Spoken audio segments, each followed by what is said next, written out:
పరిశుద్ధ పరిశుద్ధ ఈరోజు మనం మత్తయి సువార్తలోని 16వ అధ్యాయం గురించి మాట్లాడుకుందాం. ఇది చాలా కీలకమైన అధ్యాయం. ఎందుకంటే ఇక్కడే యేసు అసలు ఎవరు అనే ప్రశ్న అడగబడుతుంది. దానికి వచ్చే జవాబుతో మొత్తం కథే మారిపోతుంది. కాబట్టి పదండి, ఈ గుర్తింపు, అపార్థం ఇంకా ప్రత్యక్షతతో నిండిన ఈ కథనాన్ని లోతుగా చూద్దాం. ఈ కథనాన్ని మొదలుపెట్టే ముందు మనల్ని మనం ఒక ప్రశ్న అడుక్కుందాం. మన కళ్ల ముందు ఉన్నదాన్ని మనం నిజంగా ఎలా చూస్తాం? ఈ ఒక్క ప్రశ్న ఈ మొత్తం అధ్యాయానికి గుండెలాంటిది. ఇది ఆధ్యాత్మిక దృష్టికి, అంటే అసలు విషయాన్ని చూడటానికి, ఇంకా కేవలం పైకి కనిపించేదాన్ని చూసి అపార్థం చేసుకోవటానికి మధ్య ఉన్న తేడాను మనకు చూపిస్తుంది. సరే, ఇక కథలోకే వెళ్దాం. మన ప్రయాణం సూచనలు, అపార్థాలతో మొదలవుతుంది. ఇక్కడ ఒకవైపు మతనాయకులు రుజువు కావాలని అడుగుతారు, మరోవైపు శిష్యులేమో ఆయన మాటల్లోని అసలు అర్థమేంటో తెలుసుకోవడానికి తికమగపడతారు. ఇది వాళ్ల గ్రహణశక్తికి ఒక పెద్ద పరీక్షలాంటిది. కథ మొదలవడమే ఒక గొడవతో మొదలవుతుంది. పరిసయ్యులు, సద్దుకయ్యులు యేసు దగ్గరకు వచ్చి ఆయన్ను పరీక్షించడానికి ఆకాశం నుండి ఓ అద్భుతం చేసి చూపించమని అడుగుతారు. కాని యేసు వాళ్లను గద్దించి, యోనా సూచన తప్ప, అంటే ఆయన మరణం, పునరుత్థానానికి సంబంధించిన గుర్తు తప్ప మరేదీ మీకివ్వబడదు అని కరాఖండిగా చెప్పేస్తారు. వాళ్ల ఉద్దేశం విశ్వాసం కాదు, కేవలం ఆయన్నిరికించాలని. ఆ సంఘటన తర్వాత యేసు తన శిష్యులకు ఒక విచిత్రమైన హెచ్చరిక చేస్తారు. పరిసయులు, సద్దూకయ్యుల పులిసిన పిండి విషయంలో జాగ్రత్తగా ఉండమంటారు. పాపం శిష్యులు, మనం రొట్టెలు తీసుకురావడం మర్చిపోయాం కాబట్టి ఆయన అలా అంటున్నారేమోననుకుంటారు. చూసారా, వాళ్ళు ఇంకా భౌతికంగానే ఆలోచిస్తున్నారు. కాని యేసు చెప్పాలనుకున్న పాయింట్ అది కాదు. పులిసిన పిండి అనేది ఆయన వాడిన ఒక రూపకం. ఆయన మాట్లాడుతోంది నిజమైన రొట్టె గురించి కాదు, మతనాయకుల తప్పుడు బోధనల గురించి, వాళ్ల చెడు ప్రభావం గురించి. పులిసిన పిండి కొంచెమైనా మొత్తం ముద్దను ఎలా పాడుచేస్తుందో అలాగే వాళ్ల బోధనలు ప్రజల హృదయాలను పాడుచేస్తాయని ఆయన హెచ్చరిస్తున్నాడు. కాసేపటికే శిష్యులకు ఈ విషయం అర్థమవుతోంది. ఇప్పుడు కథనం కైసరియా ఫిలిప్పు అనే ఒక కొత్త ప్రదేశానికి మారుతోంది.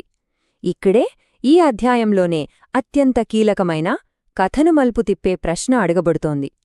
ఇది ఈ కథనంలో ఒక టర్నింగ్ పాయింట్. యేసు మొదట తన గురించి జనాలు ఏమనుకుంటున్నారని అడుగుతారు. వచ్చిన సమాధానాలు చూస్తే ప్రజలు ఆయనను గౌరవించారు, కాని ఆయన ఎవరో వాళ్లకు పూర్తిగా అర్థం కాలేదని తెలుస్తుంది.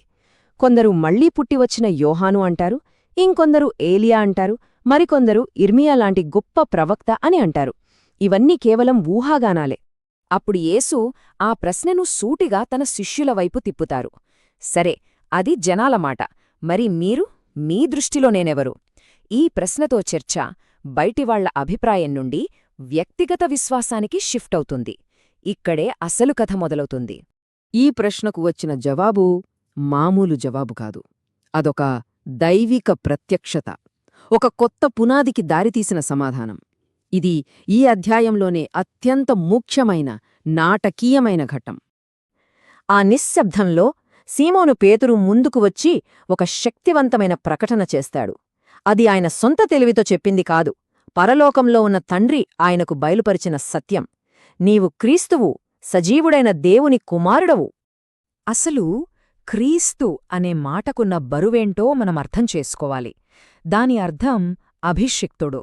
అంటే ఇశ్రాయేలీలు శతాబ్దాలుగా ఎదురుచూస్తున్న మెస్సియా, వాళ్ల రాజు, వాళ్లను విడిపించేవాడు అనర్థం. పేతురు చెప్పిన మాట చాలా పెద్దది.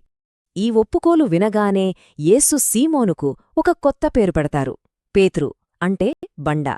ఈ ఒప్పుకోలు అనే బండమీద నేను నా సంఘాన్నే కడతాను అని ఆయన మాటిస్తున్నారు. ఇలా పేతురు యొక్క కొత్త గుర్తింపు రాబోయే సంఘం యొక్క పునాదితో ముడిపడి ఉంది. అంతేకాదు, యేసు పేతురుకు పరలోకరాజ్యము యొక్క తాళపు చెవులు ఇస్తానని చెప్తారు. ఇది దేవుని అధికారాన్ని సూచిస్తుంది. భూమిమీద ఏది బంధించబడుతుందో, ఏది విప్పబడుతుందో నిర్ణయించే అధికారం, ఆ నిర్ణయాలు పరలోకంలో కూడా ఆమోదించబడతాయి. ఈ అద్భుతమైన ప్రత్యక్షత, ఈ వాగ్దానాల తర్వాత కథ ఒక్కసారిగా మనం ఊహించని మలుపు తీసుకుంటుంది. యేసు మెస్సియా యొక్క అసలు లక్ష్యమేంటో మొదటిసారిగా బయటపెడతారు. అది ఎవరూ ఊహించనిది. మహిమ నుండి సిలువ వైపు ఒక షాకింగ్ టర్న్. ఈ స్లైడ్ చూస్తే మనకు ఆ తేడా స్పష్టంగా కనిపిస్తోంది. ఒకవైపు ఆయనెవరో చూస్తున్నాం, దేవుని కుమారుడు, సంఘానికి బండ, అంత గొప్పగా ఉంది. కాని మరోవైపు ఆయన చేయాల్సిన పనేంటి? యెరూషలేంకు వెళ్ళాలి, అక్కడ హింసలు పడాలి, చంపబడాలి, 3వ రోజున తిరిగి లేవాలి. ఈ మాటలు విన్న శిష్యులకు మైండ్ బ్లాక్ అయిపోయింది.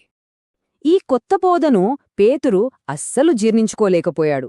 కొద్ది నిమిషాల క్రితమే దేవుని ప్రత్యక్షత పొందిన పేతురే ఇప్పుడు యేసును పక్కకు పిలిచి అలా జరగకూడదని గద్దిస్తున్నాడు. దీనికి యేసు ఇచ్చిన జవాబు చాలా కఠినంగా ఉంటుంది. సాతానా, నా వెనుకకు పో. సంఘానికి బండగా ఉండాల్సినవాడే ఇప్పుడు దేవుని ప్రణాళికకు అడ్డుబండగా మారావని యేసు అంటారు. ఈ గందరగోళం మధ్య యేసు ఒక విషయాన్ని చాలా స్పష్టంగా చెప్తారు. తనను వెంబడించాలనుకునే ఎవరైనా సరే దానికి ఒక వెల చెల్లించాల్సి ఉంటుందని.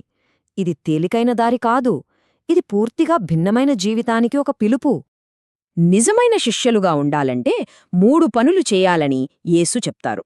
మొదటిది తన్ను తాను ఉపేక్షించుకోవడం, అంటే స్వార్థాన్ని చంపుకోవడం. రెండవది తమ సిలువను, అంటే శ్రమను, త్యాగాన్ని స్వీకరించడం. ఇక మూడవది ఆయనను వెంబడించడం. ఇక్కడ యేసుక్రైస్తవ విశ్వాసంలోనే ఒక ముఖ్యమైన విరుద్ధమైన సత్యాన్ని చెప్తారు. నిజమైన జీవితం మనల్ని మనం కాపాడుకోవడంలో లేదు, దేవుని కోసం మనల్ని మనం సమర్పించుకోవడంలో ఉందని ఆయన బోధిస్తున్నారు. ప్రాణాన్ని కాపాడుకోవాలని చూస్తే దాన్ని కోల్పోతాం, కాని ఆయన కోసం దాన్ని వదులుకుంటే అప్పుడే దాన్ని తిరిగి పొందుకుంటాం. చివరిగా యేసు మనందర్నీ ఆలోచింపజేసే ఒక లోతైన ప్రశ్నతో ఈ సంభాషణను ముగిస్తారు. ఒక వ్యక్తి లోకమంతా సంపాదించుకుని తన ఆత్మను పోగొట్టుకుంటే ఏం లాభం? అసలు ఒక మనిషి తన ఆత్మకు బదులుగా ఏమివ్వగలడు? ఈ ప్రశ్న ఈ రోజుకి మన విలువలను, మన ప్రాధాన్యతలను ప్రశ్నిస్తూనే ఉంది.